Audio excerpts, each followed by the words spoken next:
Hello दोस्तों, स्वागत है आपका इस पार कोचिंग सेंटर में। तो गाइस, आज की वीडियो में हम पढ़ने वाले हैं क्लास 11th की इंग्लिश ग्रामर।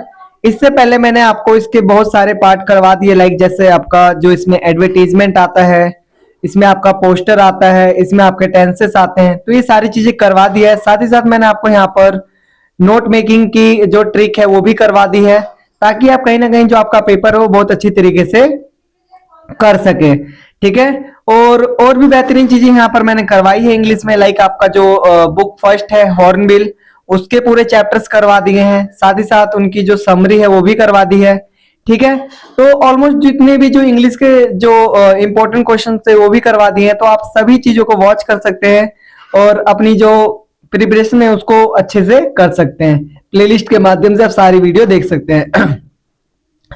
आइए स्टार्ट करते हैं। आज की जो वीडियो है वो है स्पीच पे। तो ये हमारा पार्ट 1 है। 8178988103 ये मेरा कॉन्टेक्ट नंबर है। अगर आपको कुछ भी प्रॉब्लम हो स्टडी रिलेटेड या फिर पीडीएफ रिलेटेड, तो आप इस नंबर पे कॉल कर सकते हैं या फिर व्हाट्सएप पे मैसेज कर कर आप अपनी क्वेरी को सॉल्व करवा सकते हैं। तो आइए स्टार्ट करते हैं सबसे पहले स्पीच के बारे में। देखो, जो स्पीच होता है एक तरीके से इसको हिंदी में हम कहते हैं भाषण। मतलब कि हमें ये कहीं पर असेंबली में देना पड़ता है या फिर कहीं पर हम बहुत सारे लोग हैं, पब्लिक स्पीकिंग करनी पड़ती है। तो स्पीच मतलब किसी टॉपिक पे बोलना होता है, तो ये स्पीच का एक मेथड होता है। ठीक है। तो आइए स्पीच होता क्या है थोड़ा सा जान लेते हैं। Speech is the faculty of expressing और डिस्क्राइबिंग थॉट्स, फीलिंग और परसेप्शंस बाय वोकल कम्युनिकेशन और कन्वर्सेशन। मतलब जो देखो एक स्पीच होता है, स्पीच क्या होता है, जो मन के थॉट्स होते हैं, जो बातें होती हैं उसको हम बताते हैं। ठीक है। अपनी फीलिंग को शेयर करते हैं, सामने रखते हैं। ठीक है। आगे दिखा रखा है, it is always always addressed to a vast multitude of people. ये कहीं ना कहीं जो पीपल होते हैं उनको नॉलेज देने के लिए दिया जाता है। ठीक है। उनको किसी चीज के लिए इन्फॉर्म करने के लिए भी किया जा सकता है। ठीक है। आगे देखिए बता रखा है, writing a speech is a very much similar to writing an essay. जो राइटिंग जो स्पीच की राइटिंग है वो बिल्कुल सिमिलर है किसकी जैसे, एसे की जैसे। जैसे हम पहले ऐसे लिखा करते थे उसी तरीके से हम स्पीच को भी लिखते हैं। आ रिपोर्ट और एन आर्टिकल, जैसे ऐसे हो गया, रिपोर्ट हो गया, आर्टिकल हो गया, उसी तरीके से हम स्पीच को भी लिखते हैं। ठीक है। But the difference is that your words are being heard not read. लेकिन तुम्हारे वर्ड यहां पर सिर्फ स्पीच में क्या जाते हैं, सुने जाते हैं, ना कि यहां पर क्या किए जाते हैं, पढ़े जाते हैं। मतलब कि सुने जाते हैं यहां पर। ठीक है। आगे दिखा रखा है, the audience is a listener not a reader, so you only have one chance to get your message across. तो ये आपके पास एक बहुत अच्छा चांस होता है अपने मैसेज को दूसरे तक पहुंचाने का। ठीक है।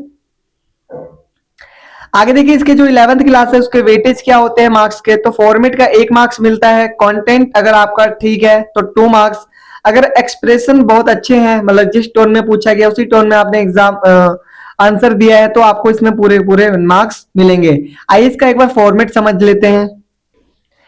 देखिए, अभी हमने जाना कि जो स्पीच होती है वो होती क्या है। ठीक है। अब हम यहाँ पर जानेंगे कि स्पीच का फॉर्मेट क्या होता है।